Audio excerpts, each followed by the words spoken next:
В бескрайних степях Монголии, где ветер гуляет меж холмов, а солнце заливает золотом бескрайние просторы, родился мальчик, которому суждено было изменить ход истории. Его имя Темуджин. Но тогда, в середине XII века, никто не мог представить, что сын скромного Найона Исугея станет величайшим завоевателем всех времен – Чингисханом. Его детство было суровым, полным испытаний, но именно они закалили его характер и подготовили к великой судьбе. Темуджин появился на свет в 1162 году, по другим данным в 1155, в урочище Делюн-Болдок на берегу реки Онон. Его мать, Оэлун, была красавицей из племени Алхонут, которую Сугей отбил у меркитского воина Чиледу. Когда мальчик родился, его отец только что вернулся с победоносного похода против татар, где убил их предводителя Темуджина. В честь этого Исугей назвал сына Темуджином, кузнецом, символом силы и несгибаемости. С самого рождения судьба мальчика была окутана тайнами. Говорили, что он сжимал в руке сгусток крови, знак величайшего воина. Старейшины шептались, этот ребенок непростой. Когда Темуджину было 9 лет, отец решил найти ему невесту. В те времена монголы рано женили детей, чтобы укрепить союзы между родами. Исугей повел сына к своим старым друзьям, племени Унгерат. Там, в стойбище Дейс-Сечена, Темуджин встретил Борте, девочку с ясными глазами и твердым взглядом. Дети понравились друг другу, и между семьями был заключен договор. Темуджин остался у унгератов, как было принято, а Исугей отправился домой. Но на обратном пути его ждала беда. В степи он наткнулся на татар, заклятых врагов монголов. Те пригласили его на пир, но подали отравленную еду. Через несколько дней Исугей умер в муках, проклиная предателей. Когда весть о смерти Исугея достигла его рода, все изменилось. Племя тайчуитов, которое раньше подчинялось ему, отвернулось от его семьи. Найон Тартугай, бывший соратник Исугея, объявил, что не будет кормить щенков мертвого волка. Оэлун и ее дети, Темуджин, его братья Хасар, Хачуин, Темуге и младшая сестра Темулун была изгнаны. Они остались одни в степи, без защиты, скота и помощи. Но Оэлун не сдалась. Она собирала дикие ягоды, ловила рыбу, а дети охотились на сусликов и птиц. Темуджин быстро научился выживать. Делал ловушки, выслеживал добычу, прятался от врагов. Однажды он поймал рыбу, но его сводный брат Бектер отнял улов. Темуджин не стерпел. Вместе с Хасаром он выстрелил Бектера и убил его из лука. Оэлун в ужасе назвала его чудовищем. Но Темуджин уже понимал, в этом мире слабых ждет только смерть. Когда Темуджину исполнилось 13, тайчуиты решили окончательно избавиться от волчонка Исугея. Они напали на его стойбище. Темуджин попытался скрыться в лесу, но провел там 9 дней без еды. В конце концов он сдался, голод был сильнее страха. Тайчуиты посадили его в колодку, тяжелую деревянную колоду, которая не давала бежать. Но даже в плену он не терял достоинства. Однажды ночью, когда стражники пили кумыс, он ударил охранника колодкой по голове и сбежал. Спрятавшись в реке, он переждал погоню, а потом нашел помощь у простого монгола Сурган-Ширы, который рискнул укрыть беглеца. После побега Темуджин понял, чтобы выжить, нужны союзники. Он отправился к унгератам и женился на Борте, получив поддержку ее рода. Но испытания не закончились. Меркиты, мстя за давнюю обиду, похищение Оэлун и Исугеем, напали на его стойбище и украли Борте. Темуджин не мог простить этого. Он обратился за помощью к Ван-хану, вождю кириитов, и Джамухи, своему побратиму. Вместе они разгромили меркитов и вернули Борте. Это был первый шаг к будущим победам. Юность Темуджина закончилась. Теперь перед ним стояла новая цель – объединить разрозненные племена и стать ханом. Он прошел через голод, предательство и плен, но не сломался. Каждое испытание закаляло его, как сталь в кузнице. И однажды мир узнает его под другим именем – Чингисхан, повелитель вселенной. После спасения Борте из рук меркитов Темуджин уже не был тем беспомощным изгоем, каким был в детстве. Он доказал, что даже изгнанник может собрать войско и отомстить врагам.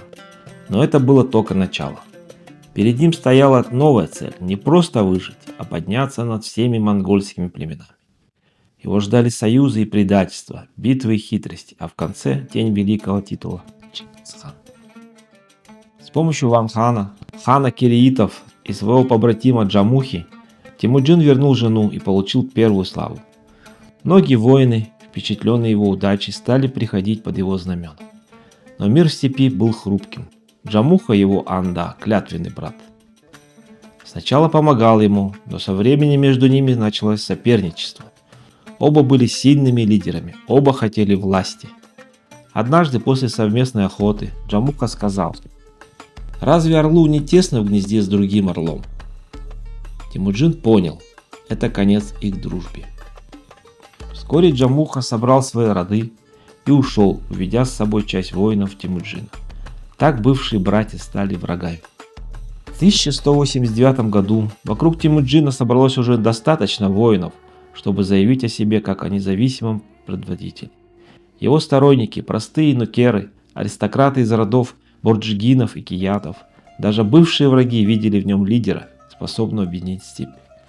На Курултае, совете вождей, у истоков реки Онон, его провозгласили Чингисханом, великим непоколебимым ханом.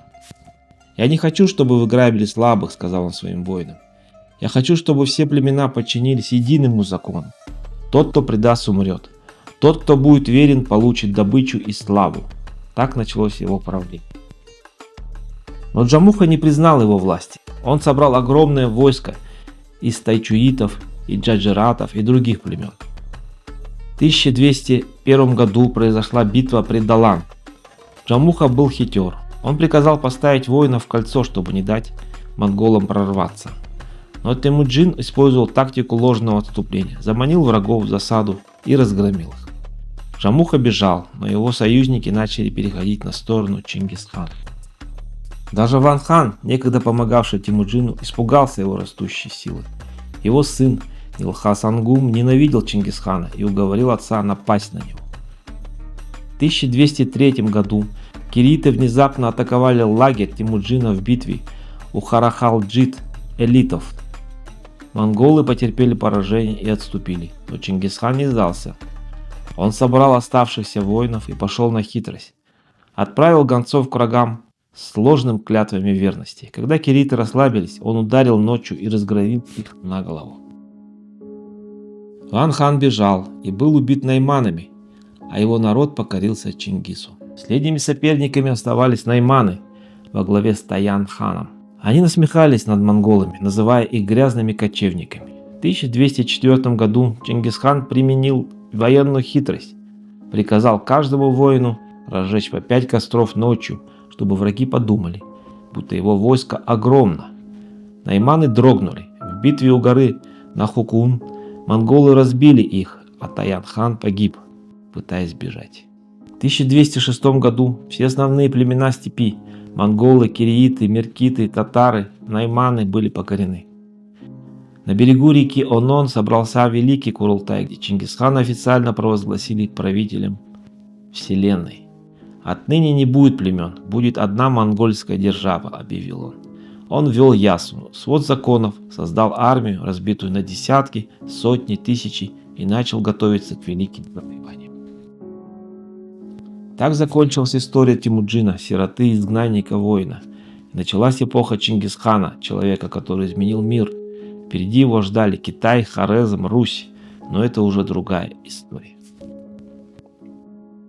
Первым делом Чингисхан установил железный порядок. Он собрал все племенные законы в единый свод, великую ясу. Воровство, предательство и междоусобицы карались смертью. Даже знатный воин мог лишиться головы за кражу коня у простого кочевника. Армию он разделил на десятки, сотни и тысячи, назначив командиров не по знатности рода, а по храбрости и уму. Бывший раб мог стать тысячником, если доказывал свою преданность. Самые верные воины вошли в личную гвардию хана – кешектенов, ночную стражу, которая днем и ночью охраняла его юрту. 1209 году взгляд Чингисхана обратился на юг, Тангутскому царству Западная Ся. Когда послы привезли дерзкий отказ платить дань, монгольская конница хлынула через пустыню Гоби. Они осадили столицу Чжунсин, отрезав город от воды. Через месяц тангутский правитель вышел с повинной, отдав хану свою дочь жены и поклявшись в верности. Но настоящая добыча ждала восточнее, в империи Цзинь, где правили джунчжэни, долго унижавшие монголов. В 1211 году у перевала Яхулин монголы встретились со 100-тысячной армией Цзинь.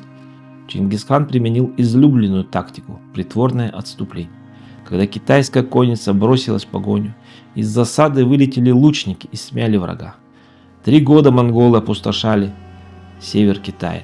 В 1215 году пал Пекин, город горел несколько дней, а сокровищница императора отправилась в Каракорум, новую столицу империи. В 1218 году караван монгольских купцов был убит в городе Отрар по приказу Хорезмшаха Мухаммеда. Чингисхан отправил послов с требованием выдать виновных. В ответ Хорезмшах велел обезглавить посланника. Гнев хана был страшен. В 1219 году 200 тысяч всадников перешли Сырдарью. Бухара пала первой. Монголы ворвались в город, согнали жителей в мечети и сожгли их заживо. Самарканд продержался дольше, но предатели открыли ворота. Хорезмшах бежал на запад, преследуемый туменами Джебе и Субедея. Он умер в одиночестве на острове в Каспийском море. Его сын Джалал-ад-Дин дал последний бой у реки Инд, но был разбит и бежал в Индию. Вернувшись из Средней Азии, Чингисхан узнал, что тангуты вновь восстали. Несмотря на возраст, ему было уже 60. Он лично повел войска. Во время осады города Линьчжоу хан упал с коня во время охоты. Внутренние повреждения оказались смертельными. Перед смертью он приказал скрыть свою кончину, пока не падет последний вражеский оплот. 25 августа 1227 года Чингисхан умер. Его тело тайно увезли в Монголию. Всех встречных на пути убивали, чтобы место захоронения осталось в тайне. За 20 лет правления Чингисхан создал империю, простиравшуюся от Тихого океана до Каспийского моря. Его внуки продолжили завоевания, дойдя до Венгрии и Кореи. Но главное, он показал, что даже сын изгнанника может изменить ход истории. Орда кочевника стала сверхдержавой, а имя Чингисхана навсегда осталось в памяти народов. И по сей день в монгольских степях шепчутся: когда придет последняя битва, великий хан восстанет из могилы, чтобы повести свой народ к новой победе.